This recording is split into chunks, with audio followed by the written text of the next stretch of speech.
En esta octava jornada de reumatología médica, nuestro invitado internacional es el doctor Miguel Albanese, quien desde Montevideo, Uruguay, nos brindará su charla sobre pandemia COVID-19, visión del reumatólogo.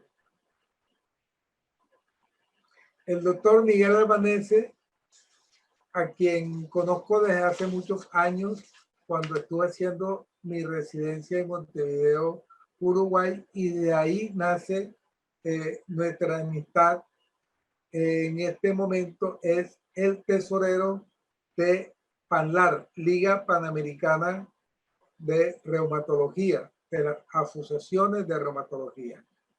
El doctor Albanese es reumatólogo del Instituto Nacional de Reumatología en Uruguay, es expresidente de la Sociedad Uruguaya de Reumatología, es miembro del Comité Ejecutivo de PANLAR, como dije hace un momento, tesorero, y vive en Montevideo, Uruguay. Doctor Albanese, bienvenido a Barranquilla, bienvenido a poner su grano de arena en esta conmemoración del Día Mundial de la Artritis.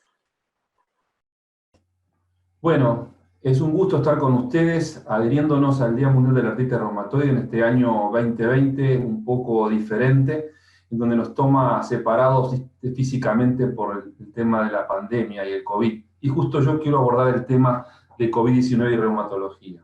Espero que sea de utilidad.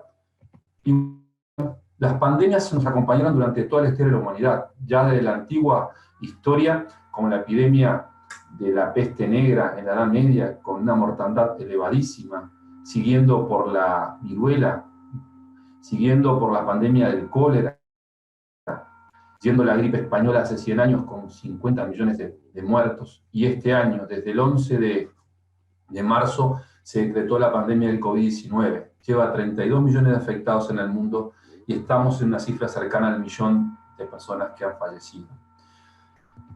Realmente en las pandemias sí el tema que más importa es tener el sentido común, que es el menos usado de los sentidos. Aquí quise poner una escala de riesgos de cómo adquirir el COVID y que hay cosas que son menores. Recibir comida para llevar un delivery no es una cosa de mucho riesgo, pero sí concurrir a una ceremonia religiosa puede ser una cosa de mucho riesgo.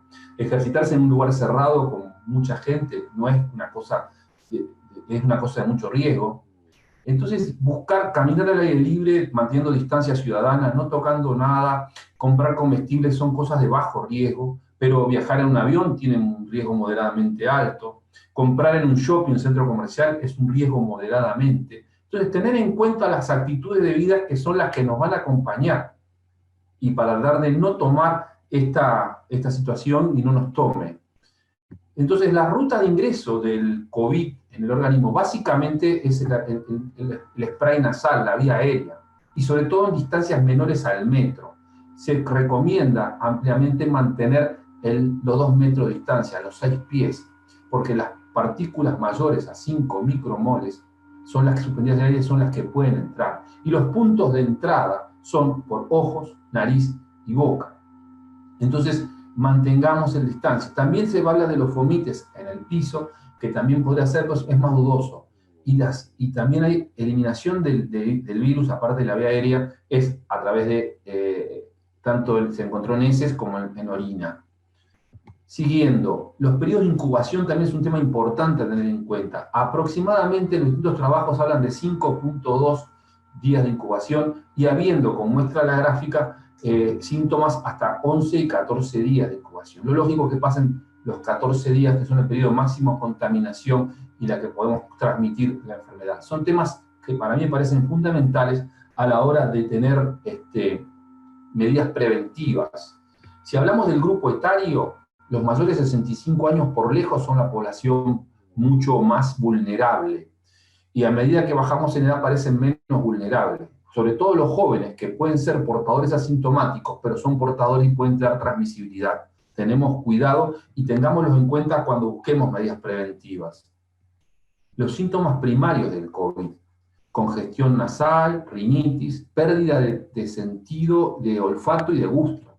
Puede haber cefaleas, una tos seca, una respiración entrecortada, náuseas, diarreas, una fatiga muscular como corresponde a cualquier impregnación viral, chuchos de frío. Estos síntomas aparecen, como ya dijimos, entre 2 y 14 días posterior a la exposición del virus. También hay manifestaciones extrapulmonares, las cuales van a ver en la evolución de la enfermedad, inclusivemente cuando se produce la tormenta de citoquina, la tan temida tormenta de citoquinas que puede llevarnos a ver, y que también en las enfermedades reumáticas nos inquietó durante algún tiempo. Hay compromisos dermatológicos, petequias, eritematosos, urticarias. Desde el punto de vista cardíaco también me interesa las arritmias, que pueden ser por efecto viral muchas veces. También se ven elementos de infarto miocardio, miocarditis, se ven isquemias miocárdicas, se ve inclusive shock cardiogénico de etapas avanzadas, pero también con el tema de las arritmias es un tema importante que muchas veces imputaron en algunos trabajos que nuestra hidroxicloroquina, tan usada por nosotros, los reumatólogos, durante años, como causante de arritmias, asociada sobre todo a la citromicina, que es la orga-QT. Hay también elementos endocrinos, como una hiperglicemia, cetoacidosis diabética. También tenemos elementos de diarrea, a nivel gastrointestinal, náuseas, dolor abdominal. Recordamos neurológicamente encefalopatías, Guillain-Barré, las etapas más complicadas con tromboembolismo, con trombosis venosa, embolismo pulmonar, alteraciones del enzimograma hepático y a nivel renal, fallas renales, proteinuria o hematuria. Todos los elementos que hablen la gran gama de alteraciones y manifestaciones de este coronavirus. Estos trabajos muestran que las poblaciones más susceptibles de enfermedades severas son aquellas que tienen linfocitopenia o edades mayores. Entonces ya lo habíamos visto, y aquí vemos los predictores de mortalidad en pacientes hospitalizados en el Reino Unido. Y vemos que el adulto mayor es una persona que teóricamente también tiene mayores chances a medida que aumenta la edad. También enfermedades crónicas, cardíacas, pulmonares o renales, diabetes y obesidad son factores que aumentarían las tasas de mortalidad. Y aquí aparece esto, yo voy a volver a repetir, pero esta lo pusimos es en Nueva York, donde pacientes con enfermedades articulares inflamatorias como la artritis, psoriasis, espondilitis, internados o ambulatorios, vemos con terapias biológicas y con tratamientos con hidroxicloroquina, metrotexato, diferentemente, y vemos que nuestros pacientes no tuvieron una mortalidad mayor en esta encuesta. Esto habla, inclusive vemos que algunos pacientes con tratamiento anti-TNF parecen tener un factor más protector. Son cosas a tener en cuenta. Entonces, un poco hablando de las medidas no farmacológicas y preventivas que van para la población general, pero que se adecuan perfectamente para nuestros pacientes reumáticos, recomendamos que justamente la primera que se usó mucho en mi país, identificar rápidamente y hacerle test de sospecho a los casos sospechosos, con la consecuente aislamiento de los individuos sospechosos y los contactos. Una cuarentena para los contactos y para los infectados. Lavado de manos permanente, un lavado de manos generoso de 20 minutos varias veces del día después de tocar diferentes estructuras. Mantener la distancia social, lo consideramos muy pertinente. 2 metros de distancia. El usar tapabocas o barbijos. Y desinfectar todas las superficies que uno toque. Y evitar multitudes en lugares abiertos y cerrados. Mantener la distancia de 2 metros, lo consideramos fundamental. Y esto lo veo porque acabamos de vivir una marcha hace unos días en Uruguay donde no se respetó prácticamente eso. Y por ahora Dios está al lado de los uruguayos, por lo que veo. Mantener contactos estrechos, lugares pobremente ventilados no es lo aconsejado. La higiene con alcohol al 70% es muy interesante, lo mismo que hipoclorito, sodio y otros antidesinfectantes. Los distintos momentos de la enfermedad por el COVID. La etapa primera, donde empieza la carga viral, donde hay un componente con una mediana constitución, fiebre, tos seca, y en el laboratorio la linfopenia. Hay que hacer el mantenimiento, el aislamiento social, el cuidado del paciente en su domicilio básicamente. Cuando empieza una fase 2 pulmonar, donde empieza a haber elementos de hipoxia y empieza a haber elementos de fatiga, ahí de repente, interesantemente, se le puede al paciente hospitalizar y controlar más cercanamente, y en algunas personas, en algunos trabajos, se le habla de hacer Remdesivir, un antiviral, con algunos resultados, más o menos. Lo mismo que si las etapas se complican un poco, iniciar precozmente corticoides, la dexametasona, en distintas formaciones. Lo mismo que el aporte de oxígeno. Y si las situaciones se complican más y entramos en la parte de shock o de tormentas citoquinas, evidentemente hay que extremar las medidas y pasar a las unidades complejos, de unidades de cuidados intensivos. Con ya directamente el Remdesivir ahí ya no tendría su efecto, por según los trabajos, sí intentar con la dexametasona y todos los aportes vitales que el paciente necesite. Bueno, aquí quisimos ver un poco la importancia de la contaminación del paciente, si la carga viral es baja, y eso es importante, manteniendo el barbijo, manteniendo el estado social, las cargas virales por general son bajas, es un paciente que por general va a tener una enfermedad un poco más liviana y con su respuesta humoral habitualmente podría recuperarse en periodos prudenciales sin complicarse. Ahora sí, produce la activación de su sistema, como vamos a ver en un par de diapositivas adelante, y se produce la tormenta citoquina con la activación de la unidad humoral y celular, el paciente empieza a tener casos severos, necesita la internación, y ahí puede haber injurias sépticas, injurias pulmonares, el multifalla orgánica, y evidentemente las chances de deceso son muy factibles. Entonces, llegamos un poco acá con el tema del COVID, ¿qué riesgo de mala evolución podría haber en nuestros pacientes reumáticos? Y ahí empezamos a hacer búsquedas en la literatura. Vimos correspondencias a la revista, editoriales, carta de lector, encuesta de pacientes, reporte de casos. Se ha escrito en estos 9, 10 meses que empezó esta situación una tonelada de cosas. Realmente, acá el consejo es ser mesurados, usar el sentido común, no dar lugar a grandes descubridores y siempre ir pasos probados. Y entonces vamos a tratar un poco de lo que leímos, rescatamos un poco, lo primero que quisimos ver un poco la tormenta de citoquinas y las infecciones inmunomediadas graves.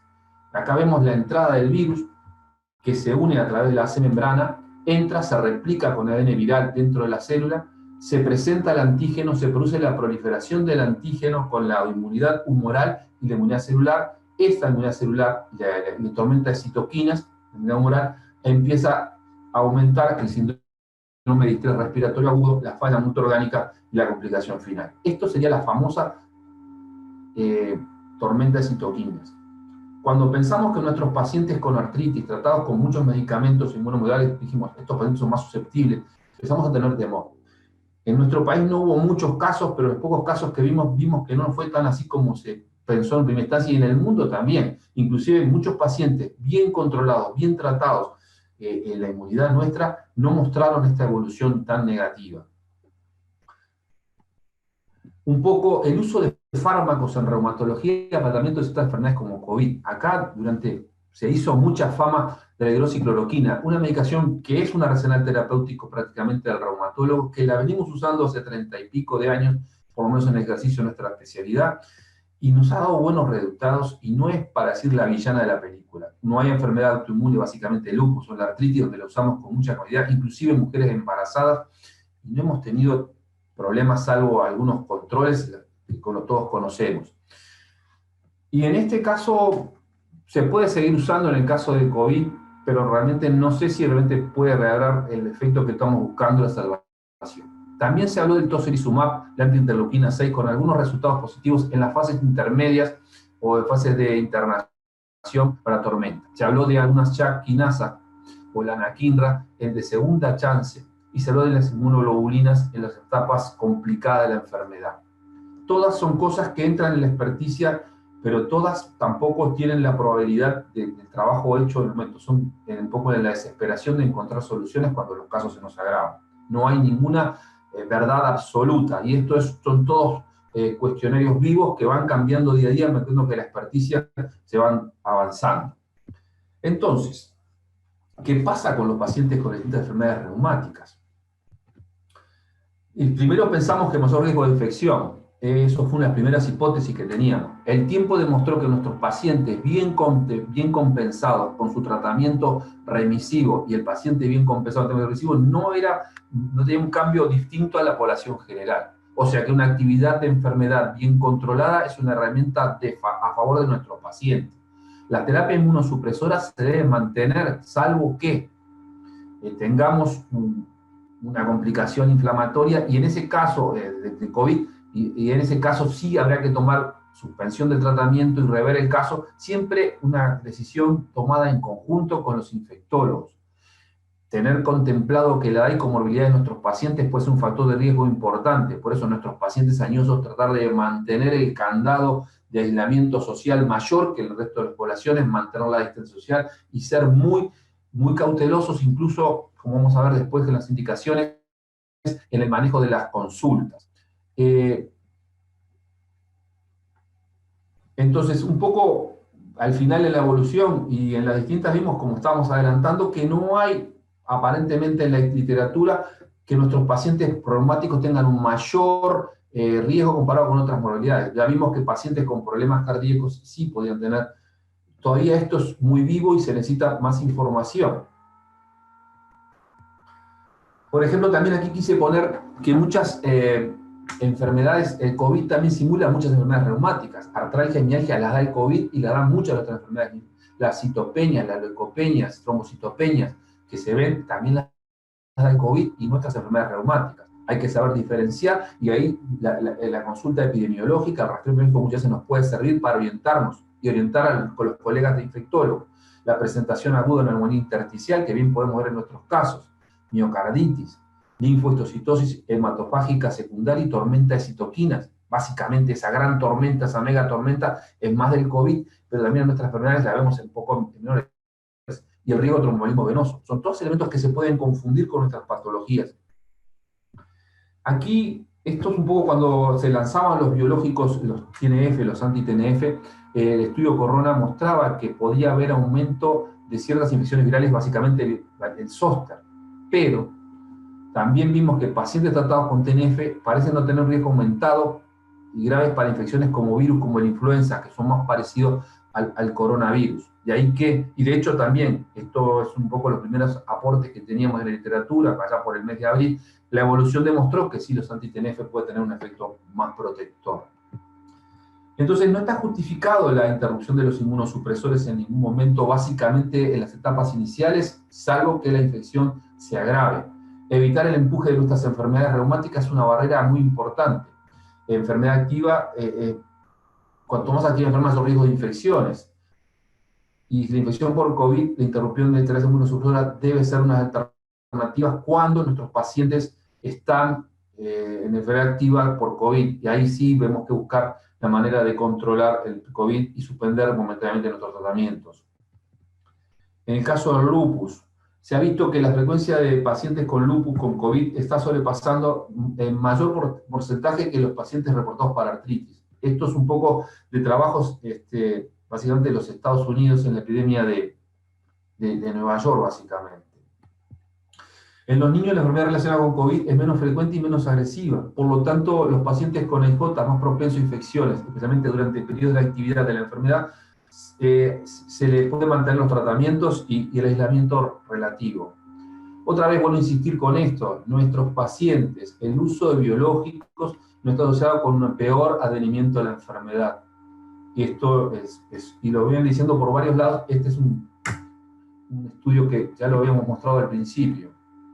En caso de la osteoporosis, no dejar de evaluar riesgo de fractura, mantener la actividad, reacción de fase aguda por glifonatos, no confundir con infección. Recuerden que los glifonatos cuando se tratan intravenosos dan cuadro de mialgias y artralgia muy parecido, no confundir con el COVID. Evitar la interrupción de denosumab, el anticuerpo monoclonal, no ha demostrado mayor incidencia.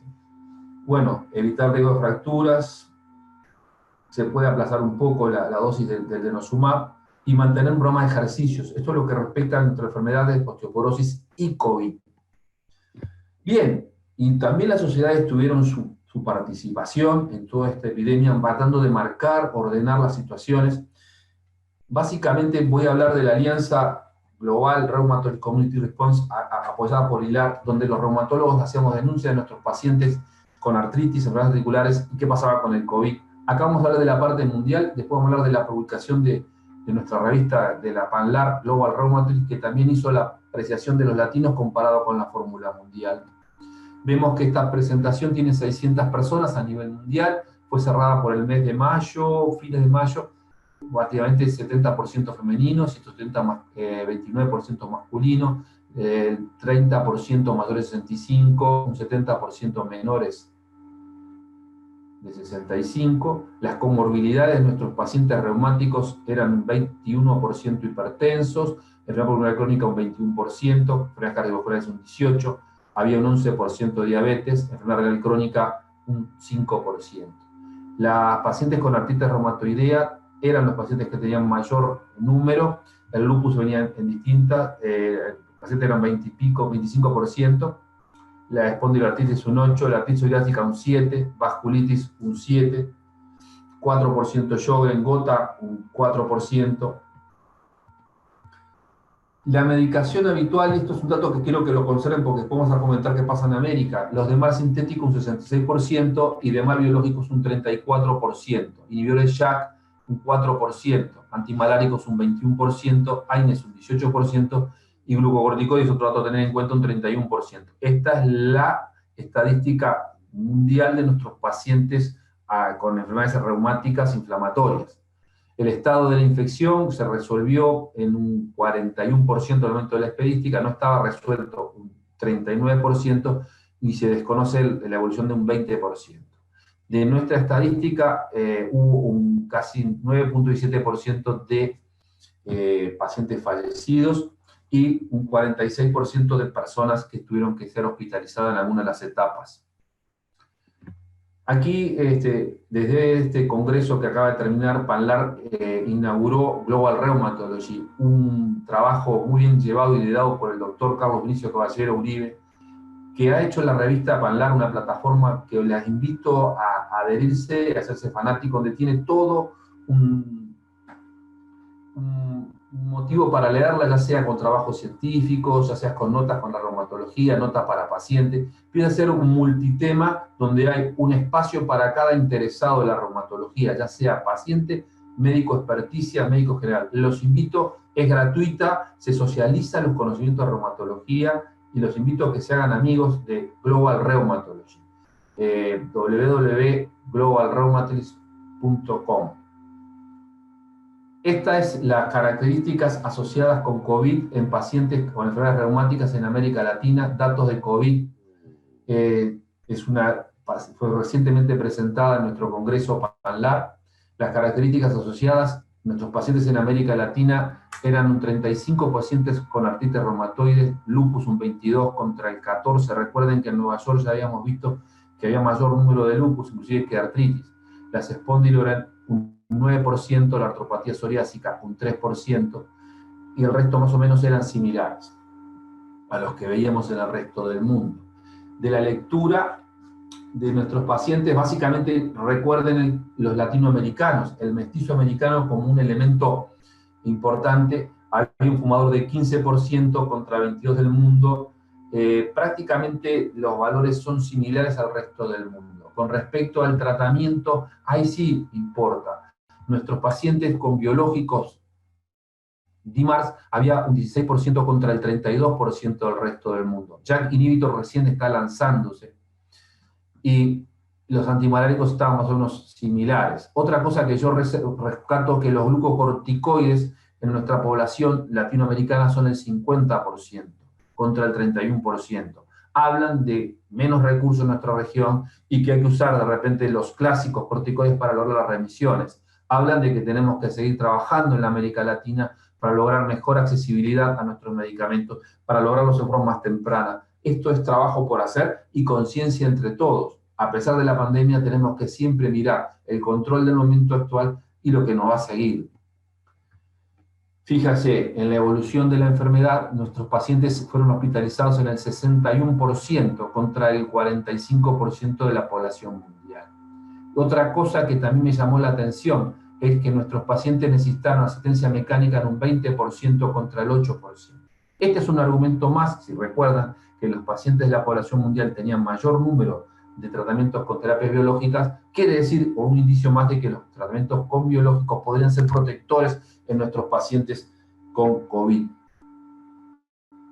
Entonces, un poco reviendo qué pasa en el COVID y reviendo un poco la reumatología, la epidemia de COVID pega fuerte en nuestra región debido a los números y los problemas que tenemos, lo sabemos todos, socioeconómicos, el sistema de salud, y los pacientes parece tener un curso menos favorable que en el resto, a pesar de que la mortandad se mantuvo igual en ambas regiones, pero hubo necesidad de mayor uso de carga corticoide y mayor soporte ventilatorio. Bien, las sociedades que han dicho en toda esta pandemia, porque en definitiva esto es un poco socializar las necesidades y tener respaldo a nosotros, médicos prácticos, a la hora de tomar nuestras decisiones. Estamos enfrentando a un paciente individual con todo el consejo de nuestros colegas y las sociedades que nos amparan y nos asesoran, y entre todos tomamos decisiones corporativas que nos ayudan a hacer el manejo más justo para el paciente y para el sistema. Entonces, un poco acá Panlar, un poco adelantándose en las primeras etapas del mes de abril, lanzaba esta serie de consejos que yo, como participamos en Panlar, y creo que es lo nuestro y donde tenemos que trabajar, esto es consejos vivos, van cambiando, pero en ese momento lo primero que decíamos en Panlar era no dejen de tomar los medicamentos, mantengamos el control de nuestras enfermedades. También decíamos que evaluamos la respuesta a nuestras enfermedades y evitar las consultas masivas, conservando la distancia social. También nuestros pacientes toman los medicamentos, deben seguir la regla habitual y suspender la terapia solo si incurren en episodios infecciosos y con control de nuestros médicos reumatólogos actuantes. Tomar las consultas y hacer los pasos consensuadamente y siempre tomando una decisión compartida entre el médico, paciente y el personal de médico actuante en la parte de terapias infectológicas.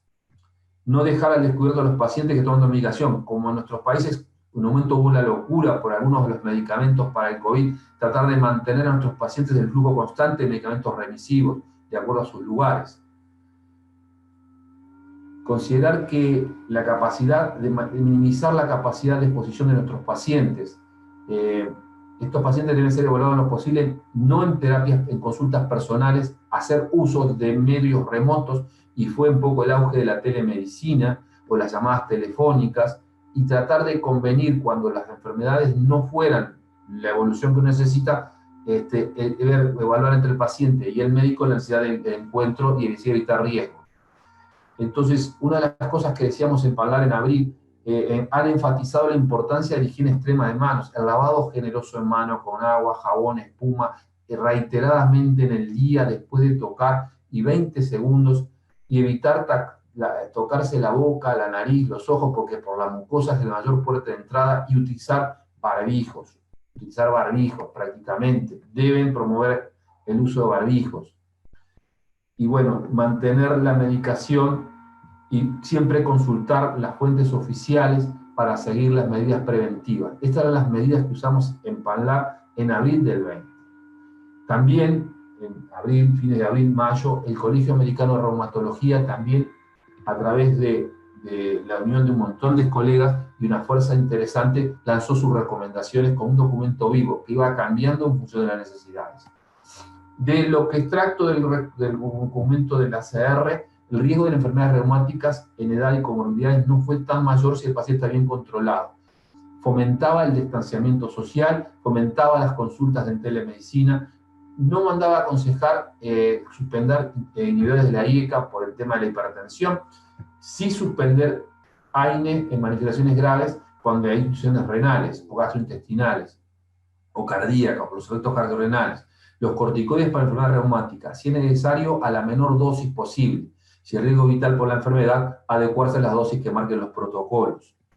Seguían diciendo los consejos del Colegio Americano de Reumatología: la hidroxicloroquina, la sulfasalacina, el efluromethylesate, poco riesgo en monoterapia. El consejo era mantenerlos en monoterapia. En ausencia de infección y por COVID, mantener el tratamiento con biológicos y con inhibidores JAK. Si es necesario, por debut de enfermedad reumática, se inicia un DMARD en pacientes sin COVID. Hagámoslo, mantengamos y sigamos el ritmo, mantengamos el aislamiento social. Paciente que falla el DMARD o en aquellos tratados con un inhibidor del receptor de interleuquina 6 que se enfrenta a una posible escasez de droga, considerar un tratamiento biológico. Switchemos, mantengamos el control buscando la remisión sostenida de nuestros pacientes y mantengamos el aislamiento físico. Ese es el consejo que daba el Colegio Americano. Después de la exposición al COVID, el Colegio Americano seguía. La hidroxicloroquina y la sulfasalazina se pueden continuar. Hay un poco de discusión con respecto a metrotesat de la economía de estas situaciones. En pacientes con COVID, digamos, como ya había adelantado, mantener hidroxicloroquina y sulfasalazina, y si tiene infección, detener temporalmente los biológicos, inmunosupresores que no sean la interleuquina 6, y manejar el consenso con los especialistas de la infección para volver 2 semanas después, libre de síntomas y con los hisopados o los controles negativos, a reiniciar de repente el tratamiento inmunosupresor con los biológicos. En circunstancias seleccionadas como la parte de toma de decisiones compartida, siempre hacerlo en grupo. Vigilancia en los hospitalizados con hidroxicloroquina o cloroquina, riesgo de cardiotoxicidad, es lo que acá la advertencia de riesgo de cardiotoxicidad en los pacientes tratados con el contexto de la lesión miocárdica por la hidroxicloroquina y sobre todo la asociación con la citromicina, que ya lo habíamos mencionado. La EULAR. La EULAR también tuvo sus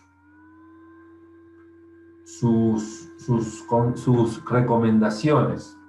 También hizo una task force muy importante, 5 principios globales, 13 recomendaciones cubriendo temas en cuanto a medidas generales y preventivas, el tratamiento de enfermedades reumáticas en instancia social, el tratamiento en el marco del COVID, y la prevención en otras infecciones sin ser el COVID. Un poco lo que buscó la EULAR. Entonces, un poco en las recomendaciones globales, no hay evidencia que el paciente con enfermedad reumática tenga mayor riesgo de contacto del SARS-CoV-2 que el individuo normal. Por lo tanto, mantengamos la distancia, igual que la población general, es un poco los códigos. El diagnóstico de evento de COVID en pacientes con enfermedades reumáticas es responsabilidad del experto en tratamiento de COVID, como el experto de salud,